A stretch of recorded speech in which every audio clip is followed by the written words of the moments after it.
عذر گناہ از قلم بشریٰ الیاس ایپیسوڈ 24 کیا میرا تذکرہ جو ساقی نے بادا خواروں کے انجمن میں، تو پیر میں خانہ سن کے کہنے لگا کہ منہ پھٹ ہے خوار ہوگا۔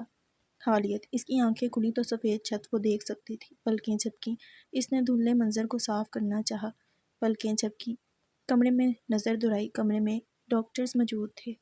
اے آر دروازے کے قریب دیوار سے ٹیک لگائے کھڑا تھا۔ اے آر کو غور سے دیکھا، جیسے پہچاننے کی کوشش کی ہو۔ ڈاکٹرز نے اس کی حالت کو مد نظر رکھتے ہوئے پولیس کو اندر آنے کی اجازت دی۔ اب کیسا محسوس کر رہی ہیں آپ مس گل عذار ابراہیم؟ اعلیٰ کمان جوزف ڈسوزا قریبی کرسی پر بیٹھے پیچھے کھڑا پولیس اہلکار اسی طرف متوجہ تھا، جس کے ہاتھ میں ایک ڈائری اور پین تھی۔ اے آر نے اسے غور سے دیکھا۔ راجیو امشور کمار کا نام اس کے ذہن میں گونج اٹھا۔ تو یہ وہ آدمی تھا جو ہیکر کے لباس میں تھا، جو جویلری شاپ پر گیا تھا۔ میری فرینڈ جزا، پہلا ہی خیال اسے جزا کا آیا تھا۔ آپ کی فرینڈ اس وقت آئی سی یو میں ہے، ان کی ایسی کنڈیشن نہیں ہے کہ ان کا بیان لیا جائے۔ جوزف نے اپنے یہاں ہونے کا مطلب سمجھایا۔ خیر ہم بیان اس کا بھی لے ہی لیں گے۔ کمار نے منہ میں کچھ چباتے ہوئے اے آر کو دیکھا جو اسے ہی گھور رہا تھا۔ وہ اٹھ بیٹھی، ایک لمحے کو اسے اپنا سر گھومتا محسوس ہوا۔ کمار، جوزف نے اسے ان تمام کو باہر نکالنے کا اشارہ کیا۔ چلو ڈاکٹرز تم بھی۔ آخر میں کمار اے آر سے بولا۔ میں باہر نہیں جا سکتا۔ کیوں؟ سوال جوزف نے کیا تھا۔ یہ آپ کے کون ہیں؟ دوسرا سوال عذار سے کیا گیا۔ میں انہیں نہیں جانتی۔ پیشانی پر بل ڈالے بولے۔ اوکے۔ عذار کو اوکے کہتے انہوں نے اے آر کو دیکھا۔ آبرو سوالیہ طریقے سے تنی۔ میں باڈی گارڈ ہوں، باہر نہیں جا سکتا۔ اے آر نے صرف باڈی گارڈ کہا تھا، یہ نہیں کہا تھا کہ وہ جے کے کنگ کا باڈی گارڈ ہے۔ جوزف نے اسے نظر انداز کیا۔ آپ کا واسو سے کیا رشتہ ہے؟ عذار کی نظر اب بھی اے آر پر تھی۔ شاید خالہ کا بیٹا ہو۔ اس کا جواب سن کر اے آر کے پشت پر بندھے ہاتھ کھلے۔ شاید یا یقیناً۔ جوزف کی بات پر وہ تلخی سے مسکرائی۔ مجھے اس کا ذہن معاف لگ رہا ہے۔ آپ بیان بعد میں لے لیجیے گا آفیسر۔ اے آر نے اسے آگے کو ہو کر کہا۔ میڈم آپ ہمارے سوالوں کے جواب درست دیں۔ کمار نے اسے تنبیہ کیا۔ اور نہ دینا چاہوں تو؟ اس نے تنہی سے کہتے ہوئے کمار کو دیکھا۔ ایسے منہ پھٹ شخص سے امید کیا کی جا سکتی ہے کمار؟ جوزف نے اس کے جواب پر طنز کیا تھا۔ واسو سے اتنی ہمدردی کیوں ہے؟ کیا اپنی دوست سے زیادہ عزیز واسو ہے؟ جوزف نے اس کے اور جزا کے رشتے کو نشانہ بنایا تھا۔ میرا واسو سے کوئی رشتہ نہیں ہے۔ لہجے کی کھنکی جوزف محسوس کر سکتے تھے۔ اب آئیے آپ صحیح راستے پر۔ اگر آپ کا واسو سے کوئی رشتہ نہیں ہے تو یہ کیا ہے؟ جوزف نے ایک ویڈیو آن کی اور اس کے سامنے کی، جس میں رانی اس کے بارے میں بکے جا رہی تھی۔ اس نے ضبط سے اپنے لب بھینچے۔ رانی کی ویڈیو کے مطابق واسو ہیکر تھا اور اس کا عاشق بھی۔ کیا آپ ہیکر کو بھی نہیں جانتی؟ اے آر نے کمار کو دیکھا۔ نہیں، یک لفظی جواب آیا۔ سر، ان پر وہ ہاسٹل والی لڑکی نینا کے قتل کا بھی الزام ہے۔ کمار نے یاد دہانی کروائی، لیکن جوزف نے نظر انداز کر دیا۔ تو یہ کیا ہے؟ جوزف نے تصاویر عذار کے قریب بیڈ پر پھینکنے والے انداز میں رکھا۔ اس نے تصاویر نہیں دیکھی، اس میں ہیکر اور وہ ساتھ تھے، وہ جانتی تھی۔ جوزف اسے کیا دکھانا چاہتے ہیں؟ میں واسو کو تلاش کر رہی تھی، ہیکر میری مدد کر رہا تھا۔ آپ جانتی ہیں ہیکر حکومت کو مطلوب ہے۔ وہ مدد کیوں کرے گا؟ وہ خود ایک مجرم ہے، شاید اسے بھی واسو چاہیے۔ اور آپ کیوں تلاش کر رہی ہیں؟ کیونکہ آپ تلاش نہیں کر رہے آفیسر۔ جو کام پولیس کو کرنا چاہیے، اگر وہ کام ایک ہیکر کر رہا ہے تو آپ کو اتنا مسئلہ کیوں ہے؟ مجھے آپ تمام پر شک ہے آفیسر کہ آپ واسو کا ساتھ دے رہے ہیں۔ عذار نے ویسے ہی لہجے میں کہا۔ پولیس اپنا کام کر رہی ہے میڈم، قانون کو اپنے ہاتھ میں نہ لیں۔ کمار نے تیز لہجے میں کہا۔ در حقیقت مجھے آپ پر اور آپ کی پولیس پر قطعاً یقین نہیں ہے۔ اس نے کمار کو دیکھ کر جواب دیا۔ اگر میں واسو کی کہانی کے سارے صفحات، سارے الفاظ پر غور کروں۔ وہ ایک لمحے کے لیے رکی، کمرے میں کھڑی تمام مردوں کو دیکھا۔ واسو، ایس7 گروپ اور پولیس، یہ تمام واسو کی کتاب کے مختلف اوراق ہیں اور شک کے حلقے میں ہیں۔ اب وہ چھت کو دیکھ رہی تھی۔ آپ نے خودخواہ اور ہیکر کا نام کیوں نہیں لیا ویڈیو کے تحت؟ جوزف نے موبائل اس کی نظروں کے سامنے ہلایا۔ آپ جا سکتے ہیں۔ اس نے دروازے کی طرف اشارہ کیا۔ جے کے کنگ کی زبان میں شکل گم کرو۔ اے آر سوچ کر رہ گیا۔ جوزف گہری سانس لیتے اپنی جگہ سے کھڑے ہوئے۔ وہ جانتے تھے گل عذار ابراہیم سے اس کی مرضی کے خلاف سوالوں کے جواب نکالنا ناممکن تھا۔ آپ کو پولیس سے اتنا مسئلہ کیوں ہے؟ کمار نے نرمی سے پوچھا۔ اے آر کو اس کا لہجہ زہر لگا تھا۔ اس نے کمار کو کھا جانے والی نظروں سے گھورا، جو اپنی ڈائری اور پین کو بند کر کے عذار کو دیکھ رہا تھا۔ جوزف دروازے کی طرف بڑھے۔ کیونکہ پولیس میری بہن کے قاتل کو سزا نہ دے سکی۔ میری دوست کی موت کو خودکشی قرار دیا گیا۔ میرے بھائی کو تلاش کرنے میں ناکام رہی۔ میرے بابا اور انکل کی موت کو حادثہ قرار دے دیا۔ جوزف ان تمام باتوں سے واقف تھے۔ وہ عذار کی طرف متوجہ نہیں تھے اور پولیس صرف تماشا دیکھتی ہے اور کچھ نہیں۔ کیا واقعی ان سب میں پولیس کا یہی قصور ہے؟ ان تمام حادثوں کی وجہ آپ اور وہ ہیکر بھی ہو سکتے ہیں اس ویڈیو کے تحت۔ آفیسر، اے آر نے اسے آگے بولنے سے روکا۔ جوزف نے رخ پھیر کر اے آر کو دیکھا۔ تمہارا مس گل عذار ابراہیم سے کیا تعلق ہے؟ جبکہ وہ تمہیں نہیں جانتی۔ جوزف نے تند و تیز لہجے میں کہا۔ میں باڈی گارڈ ہوں۔ کس کے؟ کمار نے درمیان میں کہا۔ جے کے کنگ۔ او سر، میں کب سے یہی سوچ رہا تھا، اسے کہاں دیکھا ہے؟ کمار جوسف نے ہاتھ کے اشارے سے خاموش کیا۔ جے کے کنگ کیا؟ سوال اے آر سے کیا۔ جے کے کنگ میرے بوس ہیں اور مس گلے ازار ابراہیم ان کی وائف ہیں۔ اے آر نے سر جھکایا۔ ازار نے درد سے آنکھیں میچ لیں۔ او آئی سی، اب ایک ملاقات تمہارے بوس سے بھی ہوگی۔ چلو کمار، پہلا جملہ اے آر کو کہا تھا اور دوسرا کمار سے۔ کمار منہ میں کچھ چباتا اے آر کو دیکھتے ہوئے کمرے سے باہر نکل گیا۔ تم یہاں کیا کر رہے ہو؟ پولیس کے جاتے ہی اس نے اے آر سے تلخ لہجے میں پوچھا۔ میں؟ اس سے پہلے کہ وہ کوئی جواب دیتا، آمنہ اور اسما بیگم کمرے میں داخل ہوئیں، ساتھ عمار اور کومل بھی تھے۔ اے آر کو فرار کا اچھا موقع حاصل ہوا تھا۔ اسے ازار سے بھی ایسے ہی خوف آتا تھا جیسے جے کے کنگ سے، اور اس سے بھی زیادہ، یا اس سے بھی زیادہ۔ کومل اور عمار نے صرف ایک نظر اس پر ڈالی تھی۔ آمنہ اور اسما کی نگاہوں کا مرکز ہسپتال کے بیڈ پر لیٹی ازار تھی۔ وہاں موجود شخص کو وہ دونوں نظر انداز کر گئی تھیں، لیکن کومل اے آر پر ڈالی گئی اس ایک نظر کے لیے ساری عمر پچھتانے والی تھی۔ بات کرنی ہے تو روبرو ہو کے کر، بیچ میں سے آسمان ہٹا کے کر، جہاں زیب کی یاد کے دریچے سے۔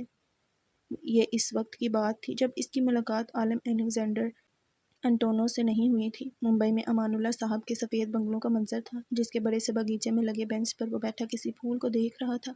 چہرے پر زمانے کی اداسی پھیلی ہوئی تھی۔ آج ہمارے یار کا منہ لٹکا ہوا ہے، کیوں؟ امان صاحب اس کے قریب بیٹھے۔ وہ ہلکا سا مسکرایا۔ اس نے نفی میں سر ہلایا۔ کیا آمنہ کی بات پر اب تک خفا ہے؟ نہیں، خالہ اپنی جگہ درست ہیں۔ یہ کہتے ہوئے اس کے حلق میں کچھ اٹکا تھا۔ ان کے اپنے خدشات ہیں۔ کبھی کبھی خیال آتا ہے کہ جیسے میرے کلاس میٹ میرا مذاق بناتے ہیں۔ وہ ایک لمحے کے لیے خاموش ہوا اور موضوع تبدیل کر گیا۔ آپ نے عالمزیب نام کیوں رہنے دیے؟ اگر شخص ہی نہیں ہے تو نام کیوں؟ میرے کلاس میٹ آپ کو میرے بابا نہیں مانتے؟ اس نے ان کی آنکھوں میں جھانکا۔ وہ ایک معصوم لڑکا تھا۔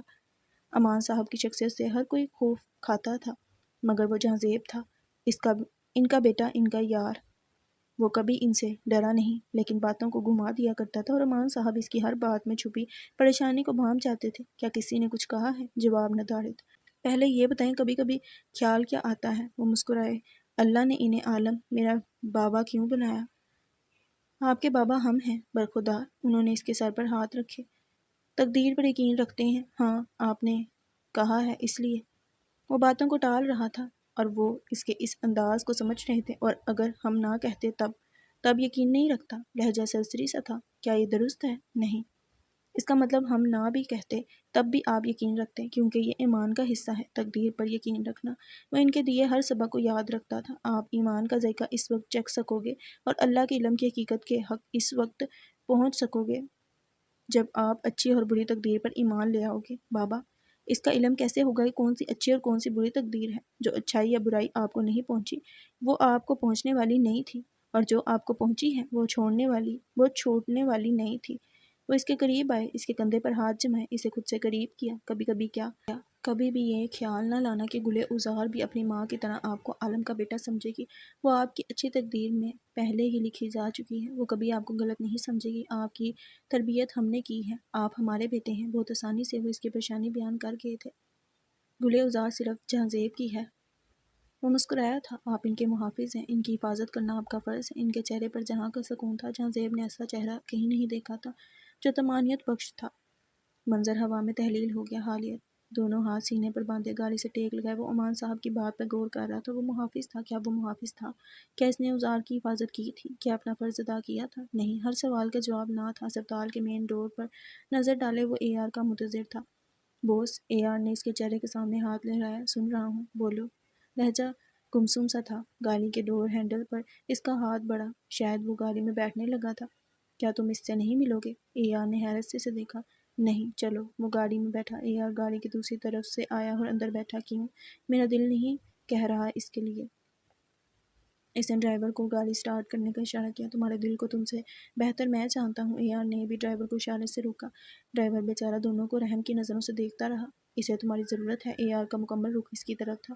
وہ نظر چرا کے ونڈو سے باہر کا منظر دیکھنے لگا۔ تم اس طرح فرار نہیں ہو سکتے بوس۔ وہ اب بھی باہر کچھ تلاش کر رہا تھا۔ جیب میں ہاتھ ڈال کر لپ بام نکالا۔ اے آر جانتا تھا جب بھی وہ پریشان اور کنفیوز ہوتا تھا اس کے ہونٹ خشک ہو جاتے تھے، اور وہ انہیں زبان سے ترک کرنے کے بجائے لپ بام کا استعمال کرتا تھا۔ زیادہ صفائی پسند نہ ہو تو۔ اے آر نے اسے ضبط سے دیکھا۔ وہ ہلکے سے لبوں پر لپ بام لگا رہا تھا۔ وہ پہلا مرد تھا جو ایسے کام کرتا ہوگا، ورنہ سگریٹ سے کیے کہ سیاہ ہونٹ تو مردوں کی شان ہوتے ہیں۔ بقول اے آر کے اور جازیب کو اے آر کے اس رفت خیال سے کوئی فرق نہیں پڑتا تھا۔ عمار کفیل اب بھی اس کے ساتھ ہے۔ اس کے اگلے جملے پر اس نے مڑ کر اے آر کو دیکھا۔ ماتھے پر بل پڑے تھے، لپ بام جیب میں رکھا۔ کیوں؟ اے آر نے کوئی جواب نہیں دیا۔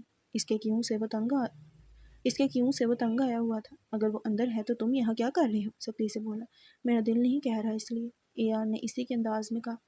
تمہارا دل گیا باہر میں اپنی شکل۔ میں شکل گم نہیں کر سکتا بوس۔ اگر تمہارا دل ہے تو ہر انسان کا دل ہوتا ہے۔ ہم بھی انسان ہیں، کوئی روبوٹ نہیں ہے، وہ تیزی سے بولا۔ اس کا اشارہ ڈرائیور اور خود کی طرف تھا۔ اے آر، وہ دونوں تنہا نہیں ہیں۔ عمار کفیل کے علاوہ کمرے میں تمہاری پھپھو ہیں، کومل ہیں، اور تمہاری ساس محترم بھی ہیں، اور ان کے شوہر تم ہو، میں نہیں۔ بکواس مت کرو، یہ حقیقت ہے، تم اس سے نظر نہیں چرا سکتے۔ مجھے مت سکھاؤ۔ رانیہ عالم زیب کی ویڈیو دیکھی ہے؟ اے آر نے موبائل میں پوز ویڈیو اس کے سامنے کی۔ آفیسر جوزف کو شک نہیں یقین ہے کہ اس ویڈیو میں کہا گیا ایک ایک لفظ سچ ہے، اور یہ ایک ایک لفظ تمہاری بیوی کے خلاف ہے۔ تمہاری بیوی پر نینا کے قتل کا الزام ہے۔ اس نے موبائل کو جھپٹنے والے انداز میں لیا اور ویڈیو چل پڑی۔ یہ ایسا کیسے کر سکتی ہے؟ چند لمحے بعد اس نے کہا، اشارہ رانیہ کی طرف تھا۔ ویڈیو وہ مکمل دیکھ چکا تھا۔ جیسے تم کر سکتے ہو۔ اس نے ناسمجھی سے اے آر کو دیکھا۔ تم بھی تو یہی کرتے آئے ہو، اپنی بیوی کے کردار پر شک، پھر یہی بات کسی اور نے کہہ دی تو اتنا برا کیوں لگ رہا ہے؟ کیا تمہیں شک نہیں ہے؟ کیا یقین ہے کہ عمار کفیل ہیکر اور پتہ نہیں کتنے لڑکوں کے ساتھ اس کا اٹھنا بیٹھنا ہے؟ اور بس کرو، وہ دبی دبی آواز سے چیخا تھا۔ وہ اس پر شک نہیں کر سکتا تھا۔ یہی میں کہہ رہا ہوں، بس کرو، میری گواہی کافی نہیں ہے تو؟ اے آر، میں بہت پریشان ہوں، مزید اپنی بیوی سے بات کرو گے تو پریشانی دور ہوگی۔ اے آر اس کی رگ رگ سے واقف تھا۔ جہاں زیب نے اسے دیکھا، جہاں زیب کے لیے عزیز و اقارب کی کمی رہی ہو، مگر ایسا شخص موجود رہا تھا جو اس کا حال دل سنتا۔ اسے زندگی سے ہمیشہ گلہ رہا، لیکن وہ کبھی تنہا نہیں رہا تھا۔ جیسے اوزار تھی، ایک بھیڑ تھی جو اس کے گرد جمع ہوتی تھی، مگر دل کا حال سنانے کے لیے بھیڑ کافی نہیں ہوتی۔ وہ ایک شخص چاہیے ہوتا ہے جس پر یقین کیا جا سکے، جو بن کہے حال دل جان لے۔